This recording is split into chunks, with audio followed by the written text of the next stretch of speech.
Aku lahir bukan sebagai yang pertama, dan juga bukan yang terakhir. Aku ada di antara, di tengah cerita yang telah dimulai, di sela harapan yang telah ditumbuhkan lebih dulu. Aku tumbuh dengan nama yang tak pernah dipanggil duluan, dengan jejak yang selalu dibandingkan. Ayah, lihat aku. Tapi mereka sudah lebih dulu melihat yang lain. Ibu, aku juga bisa. Tapi pujian sudah jatuh ke tangan yang lain. Aku bertanya, kenapa aku selalu menjadi nomor 2? Kenapa yang pertama selalu lebih dibanggakan dan yang terakhir selalu lebih dimanja? Sedangkan aku hanya peran figuran dalam panggung keluarga. Aku belajar menjadi cukup baik, cukup patuh, cukup mengerti. Tapi aku tak pernah cukup istimewa. Aku berusaha keras, tapi tetap yang diingat adalah yang lain. Aku berlari mengejar bayangan, tapi semakin cepat aku berlari, semakin bayangan itu menjauh. Aku pernah berpikir, mungkin aku akan menemukan tempatku dalam cinta. Mungkin cinta akan membuatku merasa utama. Sampai akhirnya, aku bertemu seseorang. Seseorang yang mengucapkan namaku dengan lembut, yang membuatku percaya bahwa aku ada.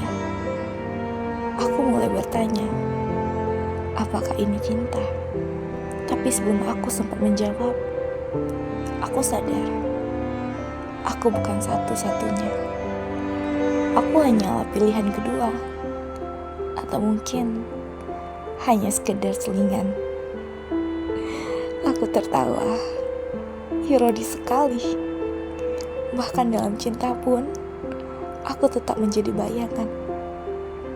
Mereka bilang cinta adalah cahaya, tapi kenapa aku selalu berdiri di bawah bayangan? Mereka bilang cinta adalah rumah, tapi kenapa aku hanya seperti tamu yang datang dan pergi? Mereka bilang cinta itu hangat, tapi kenapa aku selalu merasa dingin? Aku mencoba memahami, apakah cinta memang hanya untuk mereka yang pertama? Apa aku memang hanya cukup untuk menjadi nomor 2? Aku menunggu seseorang yang melihatku bukan sebagai pilihan, tapi sebagai tujuan. Seseorang yang tidak mencintaiku hanya saat dia sepi atau saat dia butuh pelarian. Aku yang menjadi satu-satunya, bukan sekedar yang tersedia. Aku sering bertanya, jika aku hilang, adakah yang akan benar-benar mencariku? Atau aku hanya sekedar bagian kecil yang mudah dilupakan? Aku terbiasa menahan, terbiasa mengalah, terbiasa menunggu giliran yang tak kunjung datang. Aku tumbuh dengan pemahaman bahwa aku harus cukup kuat, karena tak ada yang akan menjagaku. Aku harus cukup mandiri, karena tak ada yang benar-benar memeluk erat. Aku ingin sekali saja menjadi yang pertama di dalam hati seseorang, menjadi peran utama dalam kisahku sendiri, bukan bayang, bukan sekedar figuran. Tapi mungkin beberapa dari kita memang ditakdirkan untuk menjadi latar, menjadi tepian yang menopang arus, menjadi nomor 2 selamanya.